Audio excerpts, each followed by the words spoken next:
POF Europe के सरपरस्त चौधरी मजहर इकबाल देवना ने पाकिस्तानी कम्युनिटी के अजाज में एक ईद मिलन पार्टी का एहतमाम किया, जिसके मेहमान खसूसी पाकिस्तान के नामवर दानिशवर मंसूर आफाक और द सेंट्रियम इस्लामाबाद के चीफ एग्जीक्यूटिव चौधरी मोहम्मद आजम थे। ईद मिलन पार्टी में POF जर्मनी की क़ियादत और पाकिस्तान तहरीक इंसाफ जर्मनी की क़ियादत के अलावा जर्मनी की पाकिस्तानी कम्युनिटी की अहम शख्सियात ने कसीर तादाद में शिरकत की। तकरीब का आगाज तिलावत कुरान पाक से हाजी मोहम्मद अरशद ने किया। तकरीब के मेजबान चौधरी मजहर इकबाल देवना ने ईद मिलन पार्टी में शिरकत पर तमाम मेहमानों का शुक्रिया अदा किया और समुंदर पार पाकिस्तानियों के लिए बेहतरीन खिदमात सरअंजाम देने पर चौधरी इजाज प्यारा को खिराज तहसीन पेश किया। इन्होंने द सेंट्रियम इस्लामाबाद को एक बेहतरीन रिहायशी मंसूबा करार दिया और चौधरी मोहम्मद आजम की दयानतदारी की भी तारीफ की। इन्होंने कहा कि हमें हर चीज से ज्यादा मुकद्दम अपना वतन होना चाहिए। इस जगह पे हमारा ये फर्ज बनता है कि हम हर उस चीज की हौसला शिकनी करें जो हमारी कौम को कौमों में और सूबों में और मसलकों में तकसीम करता है। कहीं उनकी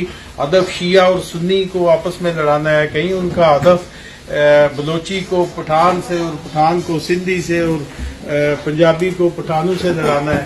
तो हमने सोशल मीडिया पे भरपूर तरीके से अपने उन इदारों की मदद करनी है, उन इदारों का साथी बनना है जो इस मुल्क की हिफाजत के जिम्मेदार हैं। द सेंट्रियम के चीफ एग्जीक्यूटिव चौधरी मोहम्मद आजम ने अपने खिताब में द सेंट्रियम का तारुफ करवाया और कहा कि द सेंट्रियम में समुंदर पार पाकिस्तानियों की सरमायाकारी महफूज होगी। मेहमान खसूसी पाकिस्तान के नामवर दानिशवर मंसूर आफाक ने कहा कि मायूसी की कोई बात नहीं, पाकिस्तान के हालात बेहतरी की तरफ जा रहे हैं। समुंदर पार पाकिस्तानी अपने वतन में सरमायाकारी करे। इस वक्त सरमायाकारी के लिए हालात बेहतरीन है। तकरीब से पाकिस्तान तहरीक इंसाफ जर्मनी के कायदीन तारिक जावेद और जावेद इकबाल कादरी, POF जर्मनी के सदर चौधरी इफ्तिखार अहमद और POF यूरोप के सदर चौधरी इजाज प्यारा ने भी खिताब किया। ईद मिलन पार्टी के शुरा ने चौधरी मजहर इकबाल देवना की फैक्ट्री का भी दौरा किया और चौधरी मजहर इकबाल देवना की तरक्की देखकर खुशी का इजहार किया। रिपोर्ट इमरान असलम भट्टी, जज्बा न्यूज, अगन, जर्मनी।